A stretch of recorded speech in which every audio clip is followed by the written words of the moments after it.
योगी का संभावित गोरखपुर दौरा। आज 200 बेड के कोविड अस्पताल का कर सकते हैं उद्घाटन। 5% से कम संक्रमण दर होने के बाद भी अनलॉक नहीं होगा मुंबई। 15 जून के बाद बीएमसी लेगी फैसला।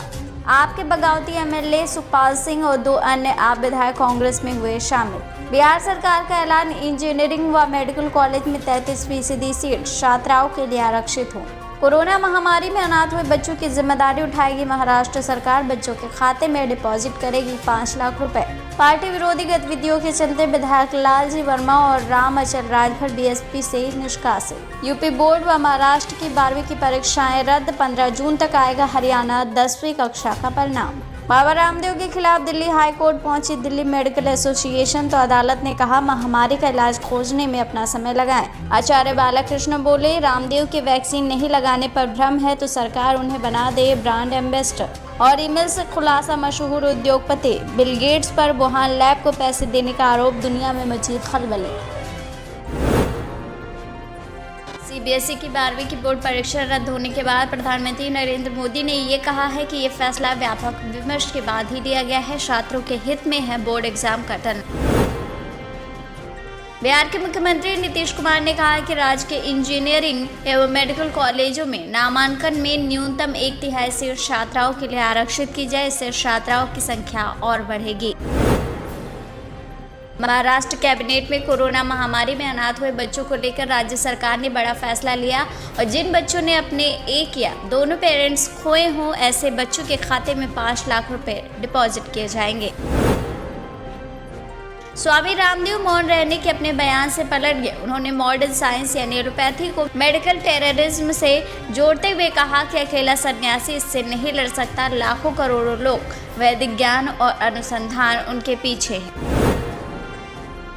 पतंजलि योगपीठ के महामंत्री आचार्य बालकृष्ण ने कहा कि स्वामी रामदेव के कोविड से बचाव के लिए वैक्सीन नहीं लगाने के बयान से यदि भ्रम फैला है तो उनको ब्रांड एम्बेसडर बनवा दीजिए। हम इसके लिए मना थोड़ी कर रहे हैं। हरियाणा स्कूल शिक्षा बोर्ड का 10वीं कक्षा का परिणाम 15 जून को घोषित किया जाएगा। 12वीं कक्षा का परिणाम आंतरिक मूल्यांकन के आधार पर ही शीघ्र घोषित किया जाएगा।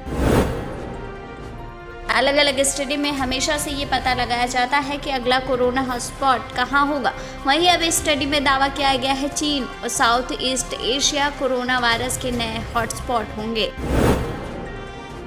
मुख्यमंत्री ममता बनर्जी ने कहा है कि अल्पन के साथ बहुत कुछ चल रहा है। अल्पन को सरकार पूरा सपोर्ट करेगी। वहीं ये भी कहा कि अल्पन को लेकर अब सवाल मत पूछिए, वो चैप्टर बंद हो चुका है। भाजपा के राष्ट्रीय महासचिव बीएल संतोष के बाद गृह मंत्री अमित शाह और पार्टी अध्यक्ष जेपी नड्डा भी अब उत्तर प्रदेश की सियासी नब्ज टटोलेंगे। पार्टी महासचिव के फीडबैक के बाद दोनों नेताओं के राज्य के दौरे का कार्यक्रम तय होगा। कोरोना मरीजों का जल्द पता लगाने के लिए एक स्टार्टअप ने कृत्रिम बुद्धिमत्ता यानी AI आधारित प्लेटफॉर्म एक्सरे सेतु को विकसित किया। इसमें छाती के एक्सरे के कम रेजोल्यूशन की तस्वीर से भी डॉक्टर बीमारी का पता लगा सकते हैं। मध्य प्रदेश में कोरोना संक्रमण के लोगों की आर्थिक स्थिति बिगड़ी है। यही कारण है कि राज्य सरकार ने किसानों की फसल ऋण वसूली को 30 जून तक के लिए बढ़ा दिया है। जेल में बंद डेरा सच्चा सौदा प्रमुख गुरमीत राम रहीम की तबीयत बिगड़ गई है। पेट में दर्द की शिकायत के बाद पीजीआई रोहतक में भर्ती कराया गया है।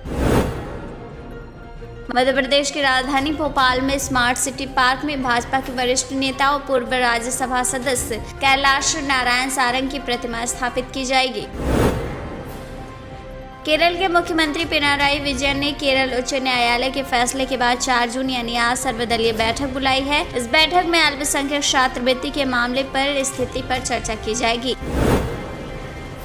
वैक्सीन की कमी के बीच अच्छी खबर है कि भारत में रूसी स्पुतनिक के बाद अब एक और विदेशी वैक्सीन आने के लिए तैयार है। वहीं सरकार की अंतिम मंजूरी का इंतजार है। इसके बाद अगले महीने से भारत में फाइजर वैक्सीन का पहला खेप भारत पहुंच सकता है। इस प्रकार अगले महीने से देश में 4 कंपनियों की वैक्सीन लगने लगेगी। पिछले 24 घंटे में 1,34,157 नए कोरोना केस सामने आए। 2,887 संक्रमितों की जान गई, तो वहीं 2,11,499 लोग कोरोना से ठीक भी हुए। अदालत ने छत्रसाल स्टेडियम में एक युवा पहलवान सागर धनकर की हत्या के मामले में ओलंपिक पदक विजेता सुशील कुमार को 14 दिन की न्यायिक हिरासत में भेज दिया है। राजस्थान में वैक्सीन अभियान को लेकर कैबिनेट बैठक में आपस में ही भिड़ गए दो मंत्री गोविंद सिंह डोटासरा और शहरी विकास मंत्री शांति धारीवाल। वहीं दोनों ने एक दूसरे को देख लेने की धमकी दी। इस दौरान मुख्यमंत्री अशोक गहलोत इस बहस को देखते रहे, जिसकी काफी चर्चा हो रही है। कोरोना महामारी के खतरे के बीच पेरेंट्स की टेंशन बढ़ाने वाली एक और खबर सामने आई है। कोरोना संक्रमण से ठीक होने वाले बच्चों में 2 से 6 सप्ताह में मल्टी सिस्टम इन्फ्लेमेटरी सिंड्रोम के मामले देखे जा रहे हैं। वहीं केंद्र सरकार ने इस मामले पर कहा कि ये एक आपातकालीन स्थिति है। यदि समय रहते उपचार शुरू किया जाए तो इसे जल्द ही ठीक किया जा सकता है। पटना एम्स में कोवैक्सीन का बच्चों पर ट्रायल शुरू हो गया। 3 बच्चों को दी गई पहली डोज। वही बता दें आपको कि बच्चों पर कोवैक्सीन के ट्रायल के लिए पहले दिन 15 बच्चे पहुंचे थे। सुप्रीम कोर्ट ने केंद्र सरकार को लगभग कटघरे में लाकर खड़ा करते हुए कई बातों का जवाब मांगा। वहीं टीकों की खरीद को रखे 35,000 करोड़ का ब्यौरा भी सुप्रीम कोर्ट ने केंद्र से मांगा है। राजधानी दिल्ली में ब्लैक फंगस के 700 से ज्यादा मामले दर्ज किए जा चुके हैं, जो अब तक सबसे ज्यादा हैं। वहीं वर्तमान में 100 से ज्यादा मरीजों का इलाज एम्स में चल रहा है।